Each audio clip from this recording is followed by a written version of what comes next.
A few weeks after Mother's Day, life at the retirement community settled back into its familiar rhythm. The flowers in the courtyard had begun to fade beneath the early summer heat. Most mornings, I spent an hour reading by the window before organizing another folder of old documents. I had almost convinced myself that perhaps there would be a quiet stretch before the next unexpected discovery. I was wrong. Late one Tuesday afternoon, my phone rang. The caller ID displayed the name of an old neighbor, Eleanor. We had lived on the same street for nearly 20 years before Thomas and I moved into our home together. Even after I left the neighborhood, she still called from time to time to check on me. I smiled as I answered. "Hello, Eleanor." "Margaret!" Her cheerful voice filled the room. "It feels like forever since we talked." "It certainly does." We spent several minutes catching up. She asked about my health. I asked about her garden. She proudly told me her roses had finally bloomed after weeks of careful attention. It was the kind of easy conversation that reminded me of simpler years. Then, without warning, she asked a question that made the world seem to stop. "So, Margaret." I smiled. "Yes? I imagine your granddaughter's wedding must have been incredibly emotional." I frowned. "My granddaughter's wedding?"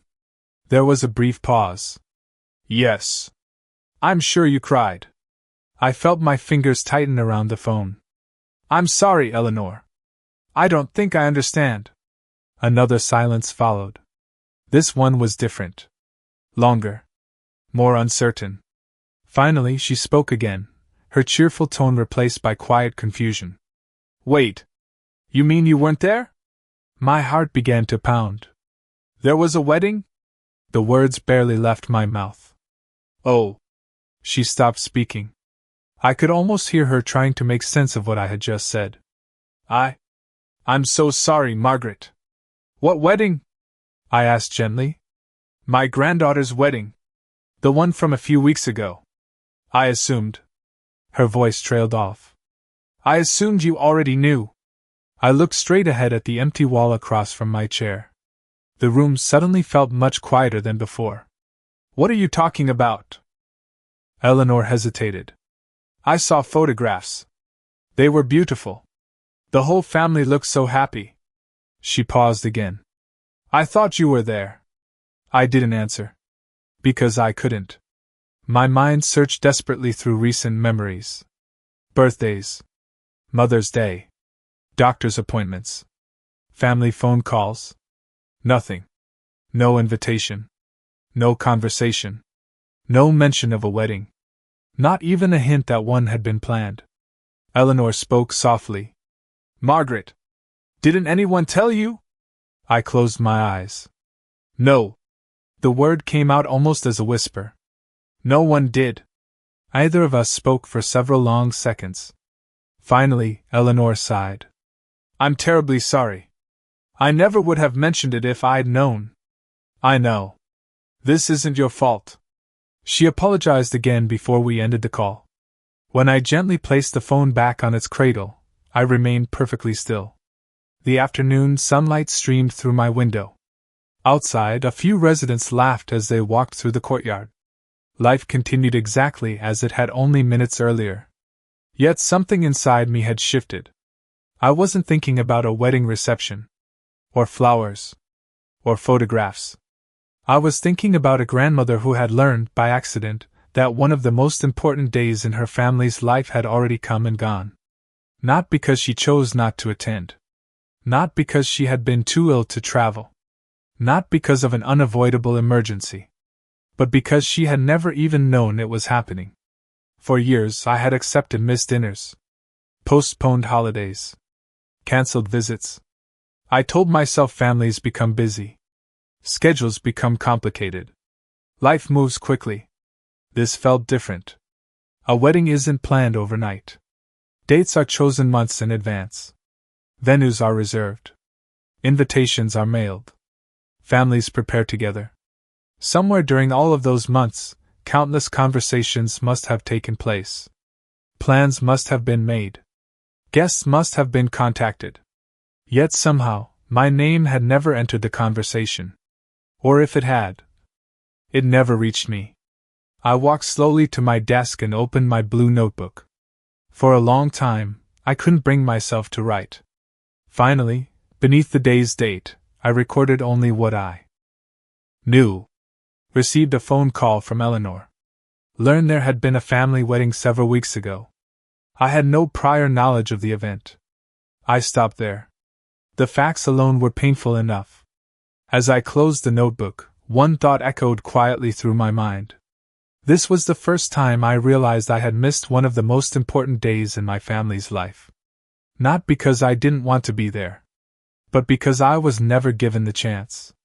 After I ended the call with Eleanor, I remained sitting in the same chair for what felt like an hour. The room hadn't changed. The afternoon sunlight still stretched across the floor. The clock on the wall continued ticking at its usual steady pace. Outside my window, residents walked through the courtyard as though it were an ordinary Tuesday. Only one thing had changed: my understanding of the past few months. I closed my eyes and tried to remember everything. Surely I had forgotten something. Perhaps someone had mentioned a wedding in passing. Perhaps I had overlooked an invitation. Perhaps a card had arrived while I was in the hospital for one of my appointments. I wanted there to be another explanation. Memory can be imperfect. I knew that better than anyone. Especially after everything people had begun saying about my health. So I started at the beginning. I reached for my blue notebook. Every important conversation from the past several months was there. Doctor's appointments. Daniel's visits. Phone calls. Letters. The Mother's Day conversation. My meeting with the attorney. The insurance company. Everything I had considered important enough to record. I slowly turned each page. 1 week. Then another. Month after month. Nothing. No mention of a wedding. No conversation about engagement plans. No discussion about choosing a venue. No request for help. No reminder to save a date. Not a single note. I closed the notebook and opened my desk drawer. Inside were greeting cards I had received over the years. Birthday cards. Christmas cards. Announcements. Family photographs. I searched carefully. Envelope after envelope. There was no wedding invitation. No save-the-date card. No handwritten note. Nothing. I stood up and walked to the small cabinet where I kept my mail. Even though I already knew what I would find, I searched again. Utility statements. Medical bills. Letters from old friends. Holiday newsletters. Everything was neatly organized. There was still no invitation. Finally, I sat back down. One simple fact became impossible to ignore. As far as I could tell, I had never been told there was going to be a wedding. That realization hurt. But another thought hurt even more. Eleanor had known. She assumed I had attended. Which meant someone had told her. Other relatives must have known too. Friends. Neighbors. Extended family. People outside my immediate household had heard about the wedding. Yet somehow, the information had never reached me. I wasn't thinking about decorations. Or flowers. Or what color the bridesmaids had worn. Those details didn't matter. What mattered was something much smaller. Someone saying, "Margaret, we'd love for you to be there." That sentence never came. I found myself wondering what the weeks leading up to the wedding had looked like. Families usually become excited. They shop for clothes. Talk about travel plans. Discuss seating charts. Share photographs of invitations. I imagine countless conversations taking place. Laughter over dinner tables. Phone calls between relatives. Group messages filled with plans. At some point, dozens of people must have known the date. I wasn't one of them. The thought settled heavily in my chest. For years I had told myself that missing one event didn't necessarily mean anything. People become busy. Schedules overlap. Mistakes happen. But a wedding is different. It isn't arranged overnight. It usually involves months of planning. Months of conversations. Months of anticipation. Somewhere during all of that, my absence had apparently gone unnoticed.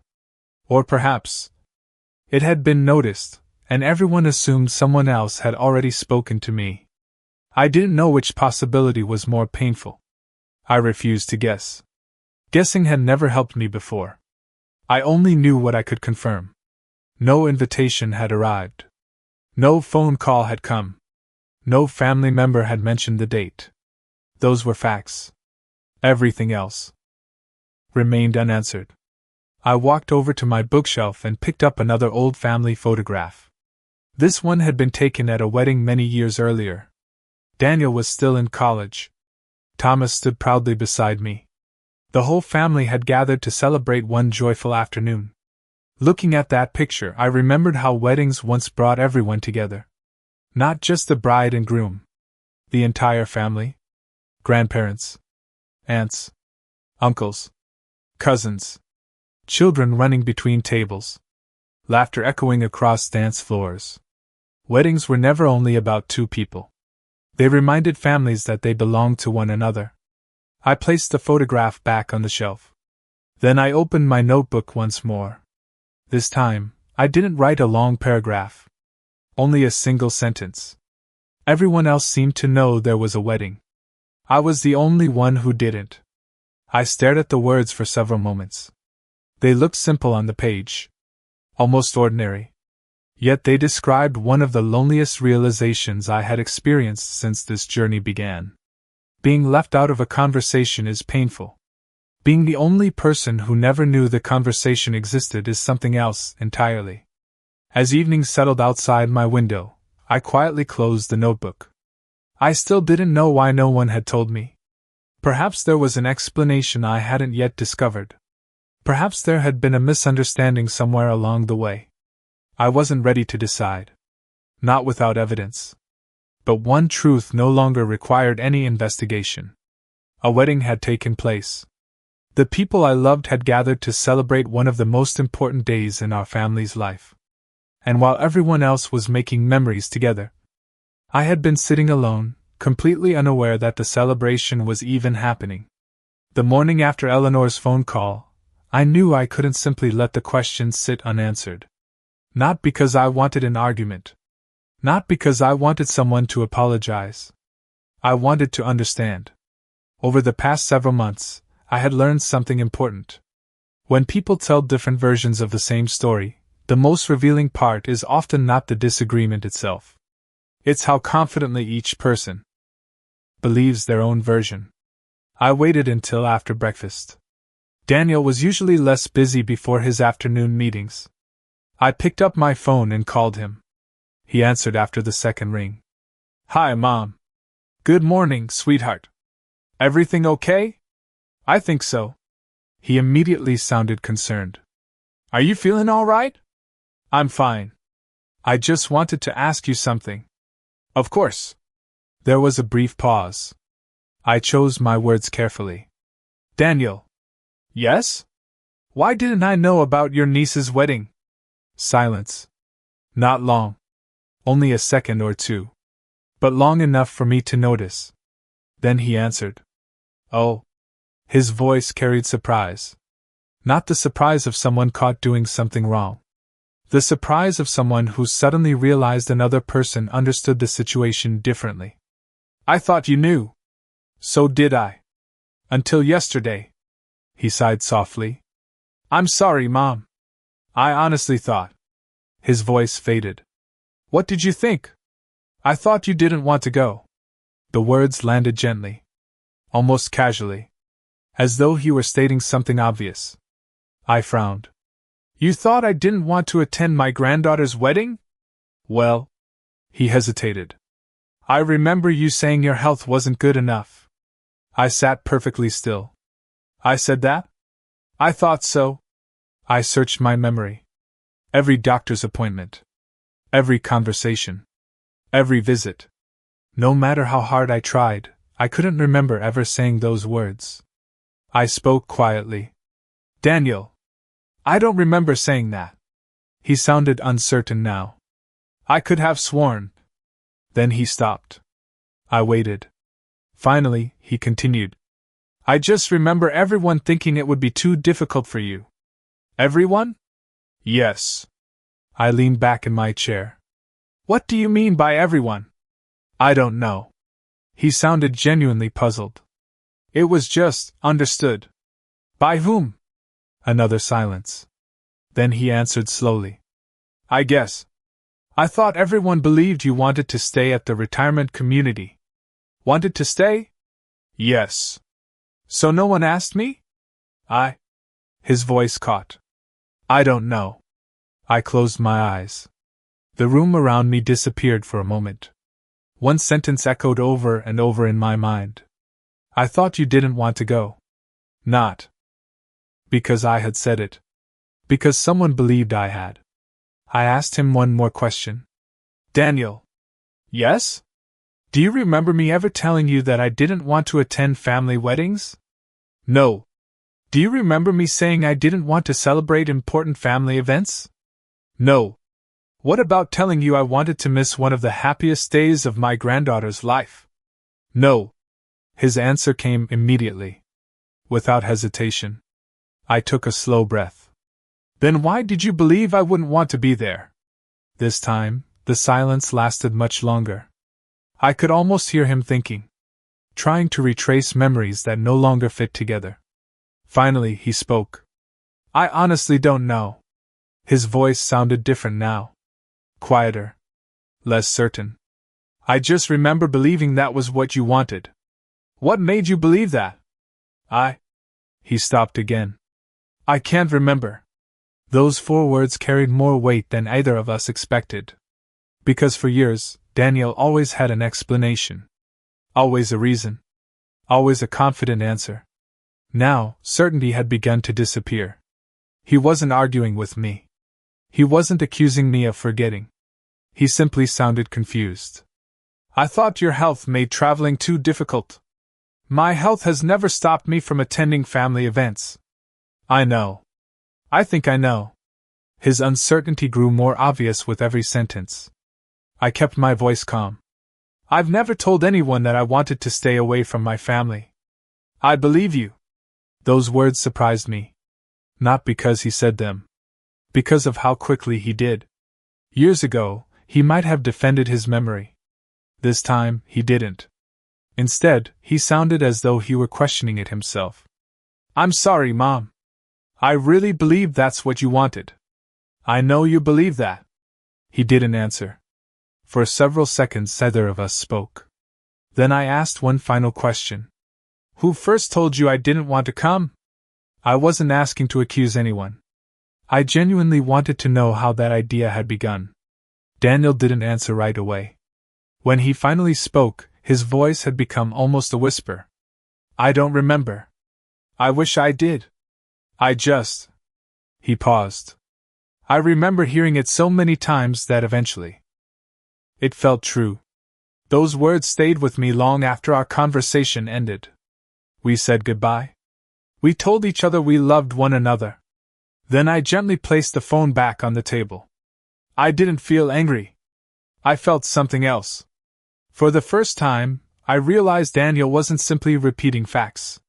He was repeating a story he genuinely believed. Not because he had witnessed it himself. Not because he remembered me saying those words. But because somewhere along the way, that version of events had become real in his mind. I opened my blue notebook. Beneath the date, I wrote only what I could confirm. Daniel said he believed I did not want to attend the wedding because of my health and because he thought I preferred to remain at the retirement community. He could not remember when I had supposedly said those things. I underlined one final sentence. I have no memory of ever declining the invitation, because as far as I know, no invitation was ever offered. I closed the notebook slowly. For months, I had been collecting documents. Letters. Legal papers. Insurance records. That morning I realized something else deserved to be preserved. Not every misunderstanding begins with missing paperwork. Sometimes it begins with a story repeated so many times that even the people telling it forget where it came from. A few days after my conversation with Daniel, I attended a small luncheon at the retirement community. A local church group had organized the event. There were sandwiches, homemade desserts, and far more conversation than food. I almost stayed in my room that morning. Lately, every unexpected conversation seemed to uncover another piece of my family's story. Part of me wondered whether I was ready for another surprise. As it turned out, the surprise found me anyway. While I was pouring myself a cup of coffee, I heard someone call my name. Margaret? I turned and smiled. It was Linda, a distant cousin on Thomas's side of the family. We hadn't seen each other in quite some time. She walked over and hugged me warmly. It's so good to see you. You too. We found a quiet table near the window and spent several minutes catching up. She asked about my health. I asked about her grandchildren. The conversation felt easy. Comfortable. Exactly the kind of family conversation I had been missing. Then she smiled and said something completely ordinary. You know, I still have that wedding invitation. I looked at her. The design was beautiful. The flowers matched everything perfectly. I forced a small smile. I'm glad it was lovely.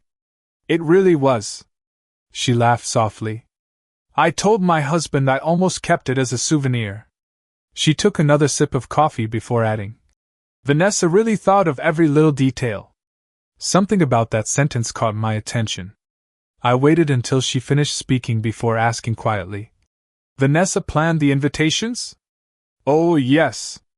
Linda nodded without hesitation. She handled practically everything. The decorations. The seating. The guest information. I remember everyone saying how organized she was.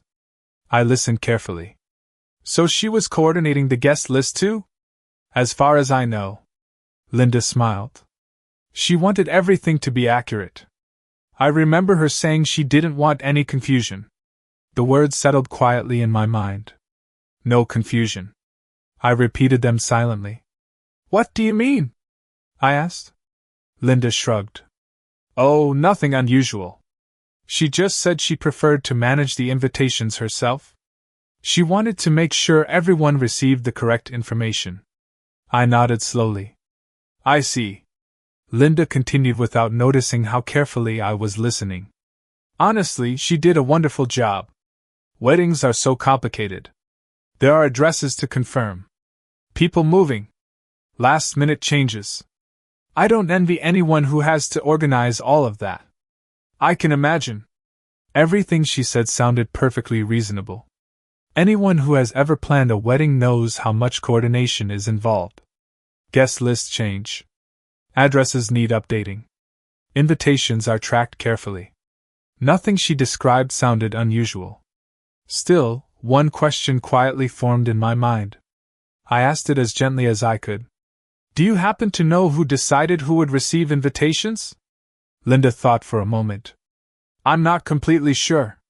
But I remember Vanessa talking about keeping the guest list herself. I think she wanted one person handling it from beginning to end. She smiled. Probably the easiest way to stay organized. Probably. I stirred my coffee even though it no longer needed stirring. My thoughts had already moved elsewhere. If Vanessa had coordinated the guest list, if she had overseen the invitations, then naturally she would have known who was supposed to receive one. That fact alone didn't prove anything. Mail can be lost. Addresses can be outdated. Mistakes happen.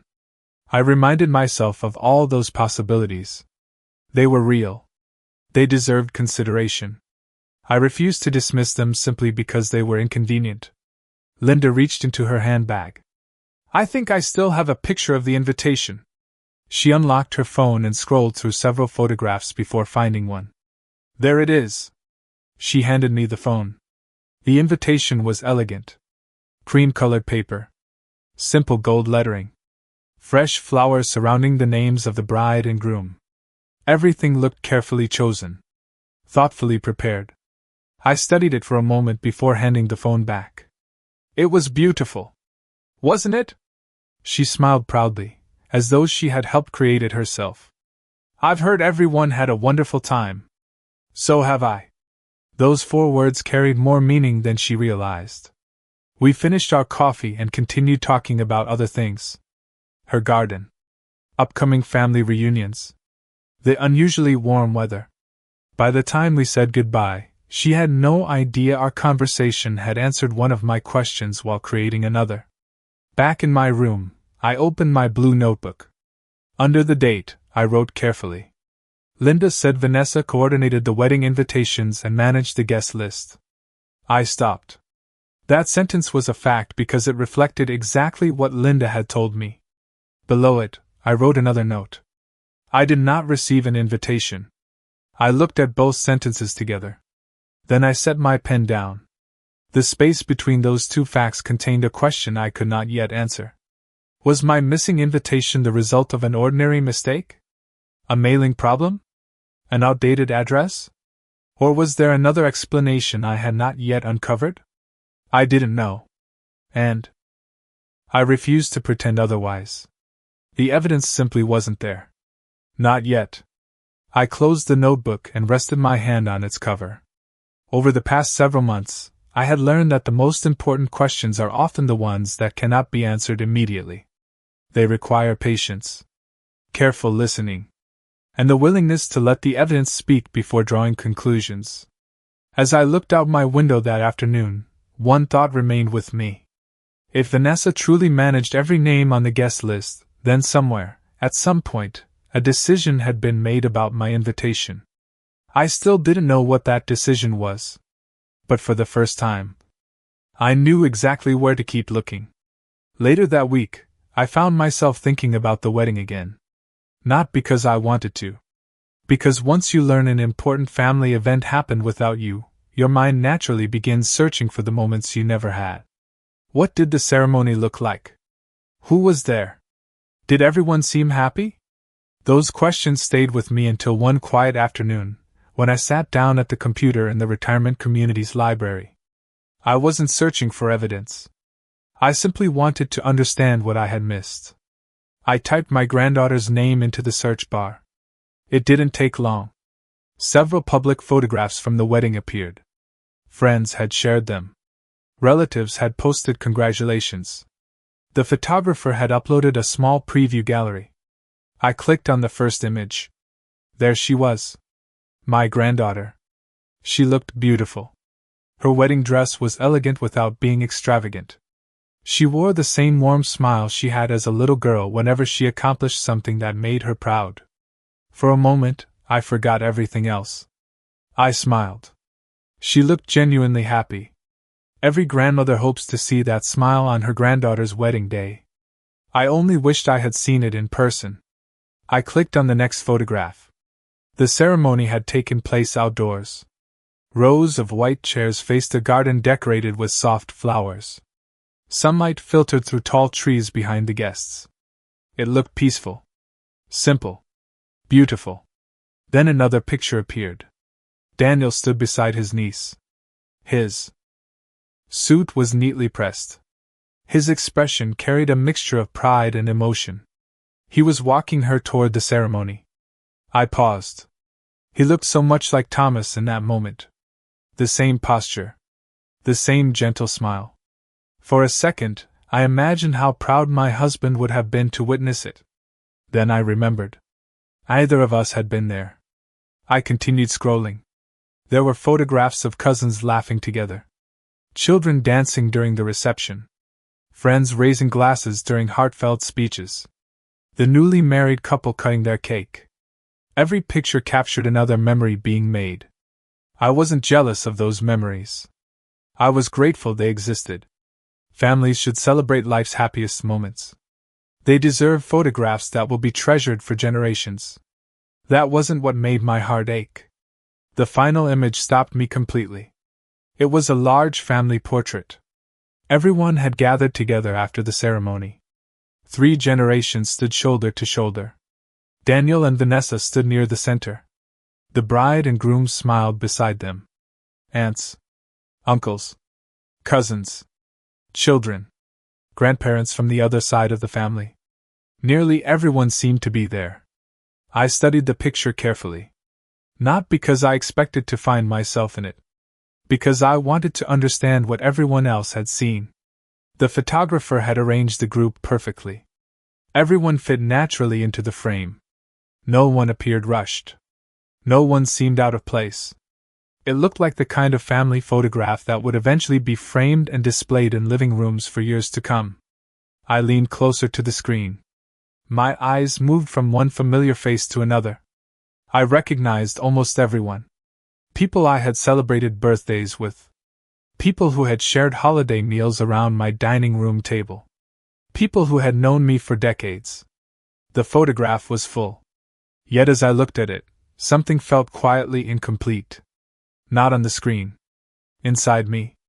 There wasn't an empty space where someone had obviously been removed. The photographer had done an excellent job. The composition was balanced. The rows were filled. No chair stood empty. No obvious gap appeared between relatives. The photograph itself was complete. But my heart knew someone was missing. Not because I believed the picture should revolve around me. Because I knew there had once been a place for me in moments like this. I found myself asking a question that had no easy answer. As everyone gathered for that family photograph, did anyone notice that I wasn't there? Did someone glance around before the camera clicked? Did anyone ask, "Has anyone called Grandma?" Or had the day simply moved forward exactly as planned? I had no way of knowing. The photographs couldn't answer those questions. Pictures preserve faces. They rarely preserve conversations. I closed the gallery and sat quietly for several minutes. Then I opened my notebook. This time, I didn't describe every photograph. I wrote only what I had personally observed. Public wedding photographs showed the family gathered together after the ceremony. Daniel and Vanessa appear in several family portraits. I was not present. I stopped writing. There was nothing else I could honestly confirm. Everything beyond that belonged to speculation, and I had promised myself I would never allow assumptions to replace evidence. Still, one thought remained with me as I closed the notebook. Photographs have a remarkable way of preserving a single moment forever. Years from now, someone may look at that family portrait and see only smiling faces. They will never know that, on the very day that picture was taken, one grandmother was sitting quietly in her room, completely unaware that the family she loved had gathered together without her. And perhaps the hardest part wasn't that I was absent from the photograph. It was wondering whether anyone present had realized that the person who had once stood proudly in the middle of so many family pictures had never been given the chance to stand in this one. A few days after I saw the wedding photographs, Daniel came to visit again. By then, I had replayed our previous conversation so many times that I no longer wanted explanations. I wanted clarity. There is a difference. Explanations often begin with assumptions. Clarity begins with facts. Daniel arrived carrying a small paper bag from my favorite bakery. "I brought you a blueberry muffin. You always like these." I smiled. "I still do." He poured us each a cup of coffee from the community dining room before sitting across from me. For a while, we talked about ordinary things. The weather. A new project at work. The grandchildren getting ready for summer vacation. Neither of us mentioned the wedding. Not at first. I noticed Daniel seemed distracted. More than once, he started to say something before changing the subject. His thoughts appeared to be somewhere else. Perhaps mine were too. Finally, I reached into my notebook and removed a blank sheet of paper. I placed it on the table between us. There was nothing written on it. No documents. No photographs. No evidence. Just an empty page. Daniel looked at it curiously. "What's this?" "Nothing." He smiled, confused. "Then why put it there?" "Because today I only want to ask you one question." His smile faded. "Okay." I folded my hands together. "Daniel." "Yes?" "Have you ever personally seen a wedding invitation with my name on it?" He blinked. The question clearly caught him off guard. "My name?" "Yes." "Mine?" He didn't answer immediately. Instead, he looked down at the empty sheet of paper between us, almost as though he expected the answer to appear there. Finally, he spoke. He stopped. I don't know. I nodded gently. Think about it. He leaned back in his chair. His eyes drifted toward the window. For nearly a minute he said nothing. I could almost see him searching through his memories. The engagement. The planning. The weeks leading up to the ceremony. Boxes of invitations. Guest lists. Phone calls. One by one, he seemed to revisit them in his mind. Then he looked back at me. I honestly can't remember. His voice carried none of the confidence I had heard so many times before. I asked quietly, "Did you ever check the guest list yourself?" Another silence. Longer this time. Finally, he shook his head. "No. Did you ever ask whether I had received an invitation?" Again, he hesitated. "No." He lowered his eyes. "I don't think I did." I kept my voice calm. "Who handled the wedding planning?" He answered almost automatically. "Vanessa." "What parts?" He frowned slightly. "Most of it. The venue. The seating. The invitations. The schedule." He paused. "Pretty much everything." I remembered what Linda had told me only days earlier. Vanessa wanted to manage the guest list herself. I didn't mention it. There was no need. Daniel was already following the same trail on his own. He rubbed his forehead slowly. "I was busy with work. I figured she had everything under control. I trusted her." "I know." He looked at me. "I never thought to check." Those words lingered in the quiet room. Not because they answered my question. Because they explained something else. Trust had replaced verification. I asked one more question. "When you believed I didn't want to attend, did you ever ask me yourself?" His face changed. A look of realization slowly crossed it. "No." The answer came almost as a whisper. "I didn't." He stared at the coffee cup in front of him. He searched for the right words. "I thought someone had already talked to you." "Who?" "I don't know. I guess." He sighed deeply. "I assumed everything had already been handled." Handled. It was a simple word. Yet it seemed to describe so many things that had happened over the past few years. The insurance paperwork. The legal documents. The conversations about my health. The move to the retirement community. Now the wedding. Again and again, Daniel believed matters had already been taken care of. Again and again, he relied on what he thought had happened instead of confirming it himself. For several moments, neither of us spoke. Finally, Daniel looked at me.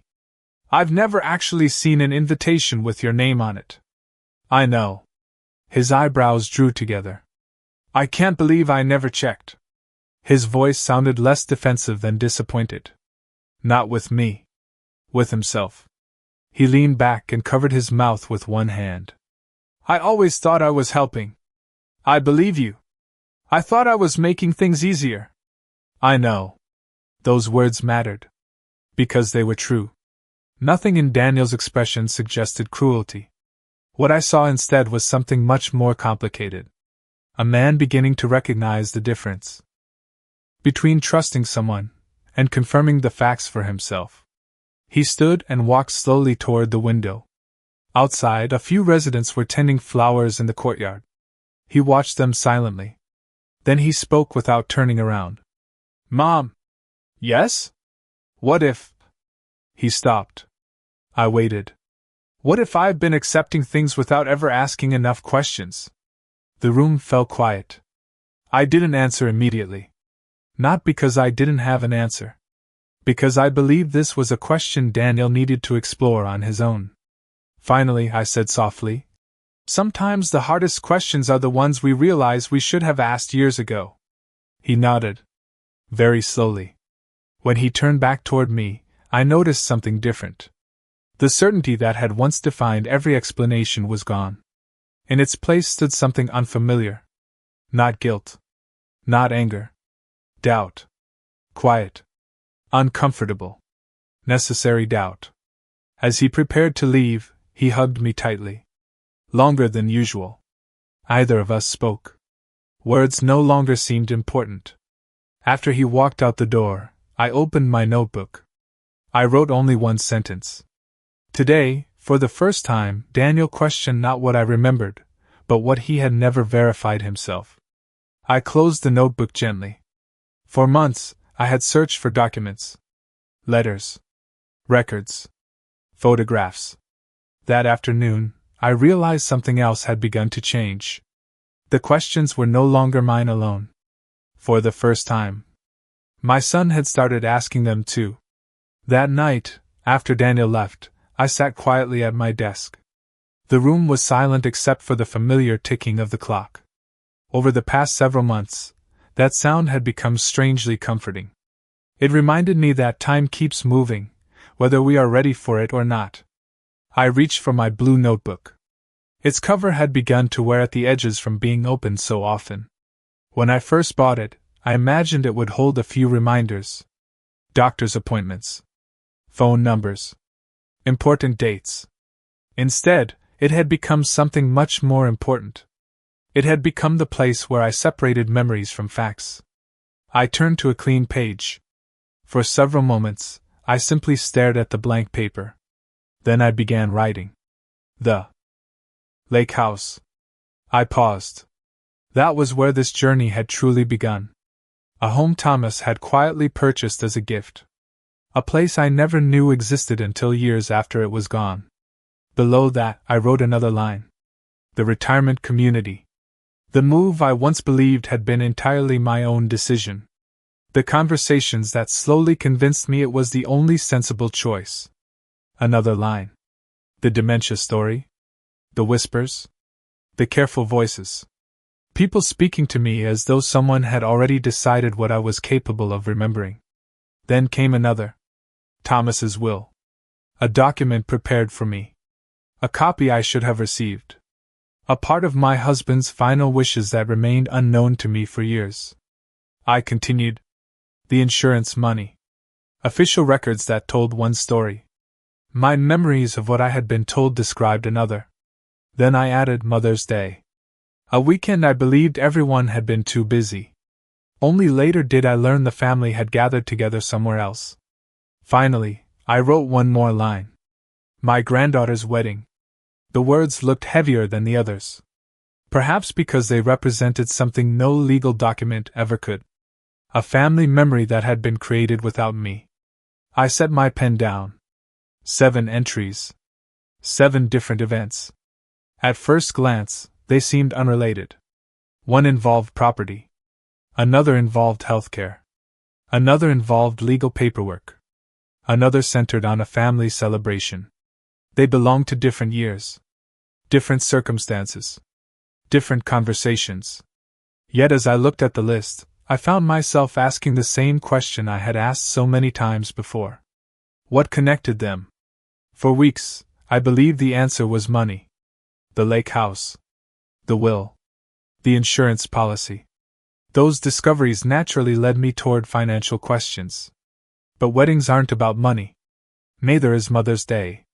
Neither is simply being present when your family gathers together. I leaned back in my chair. Perhaps I had been looking at the wrong destination.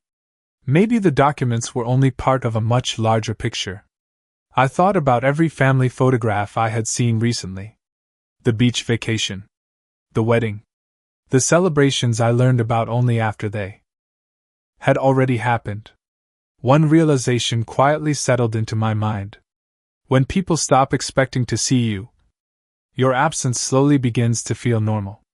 That thought stayed with me. Not because I believed anyone had consciously planned for it. I didn't know that. I couldn't honestly say that. But I could recognize the effect it had on me. The fewer family moments I shared. The fewer memories I created alongside everyone else. The easier it became for new traditions to form without me. One missed dinner rarely changes a family. One missed holiday usually doesn't either. But years of missed moments. Those can reshape relationships in ways no one notices while they're happening. I remembered something Thomas once told me. He said families aren't held together by extraordinary occasions. They're held together by ordinary ones. Sunday dinners. Birthday candles. Holiday mornings. wedding photographs. The countless little moments that quietly remind everyone they belong. I wondered how many of those moments I had already missed. More importantly, how many future moments would pass before someone realized I wasn't there. I opened my notebook again. Beneath the list of 7 events, I wrote another sentence. The greatest loss may not be property. It may be slowly losing my place in the family's shared memories. I read the sentence several times.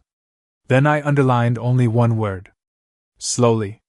Because that was how everything seemed to happen. Not through one dramatic decision. Not through one terrible argument. Little by little. Conversation by conversation. Celebration by celebration. Until one day, I found myself learning about my own family's milestones from someone outside the family. I closed the notebook gently. The room was completely quiet. Outside, the courtyard lights cast soft shadows across the sidewalk. I realized my search had changed once again. At the beginning, I thought I was trying to understand missing documents. Then I believed I was uncovering hidden financial decisions. Now, my questions had become more personal. I wanted to understand how a grandmother could slowly disappear from the most important moments in her own family's life without anyone seeming to notice. I still didn't know every answer. I still refused to assume motives I couldn't prove. But I knew this much. When someone is absent from enough family memories, future decisions can begin to unfold without their voice simply because others grow accustomed to that absence. And that possibility frightened me more than any missing document ever had. I placed the notebook back on my bedside table and turned off the light. The room fell into darkness. But my purpose had never felt clearer. I wasn't searching only to recover the past. I was searching to understand it, before silence became the version of my story that everyone else remembered. That night, I didn't open my notebook again. I had already written everything I could confirm. There were no more dates to record. No new documents to file away. No additional questions that could be answered before morning. Instead, I walked slowly to the top shelf of my closet. Behind a stack of folded sweaters sat a small wooden box. I hadn't opened it in years. Carefully, I carried it to my bedside table. The brass latch made a soft click as I lifted the lid.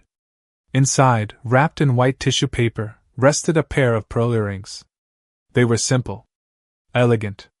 Exactly the kind of jewelry my granddaughter had once admired while we wandered through a little boutique downtown. She couldn't have been more than 16 at the time. She had stopped in front of the display window and smiled.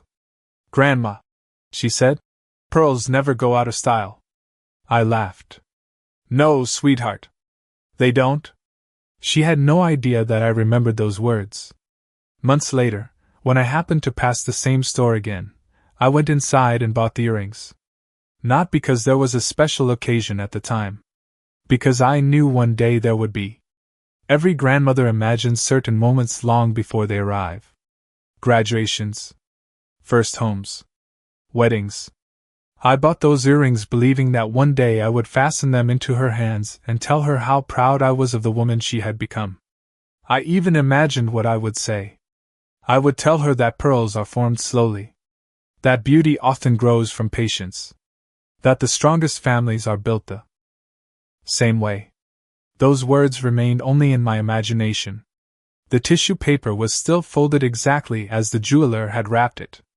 The small price tag remained tucked beneath the ribbon. The earrings had never left the box. No one had ever worn them. No one had even seen them. I picked one up carefully and watched it catch the light from my bedside lamp. It was beautiful. Not because it was expensive. Because it represented a moment I believed I would one day share. A moment that had already passed without me knowing it. I gently placed the earring back into its place. Then I closed the tissue paper over both of them. For a long time, I rested my hand on top of the little wooden box. I wasn't thinking about the wedding anymore. At least, not in the way I had been. I wasn't imagining the ceremony. Or the reception. Or the family photographs. I was thinking about my granddaughter. I wondered what she believed. Did she think I had been too ill to attend? Did she think I had another commitment? Or had someone simply told her that I chose not to come? I didn't know. And I refused to invent an answer where I had none.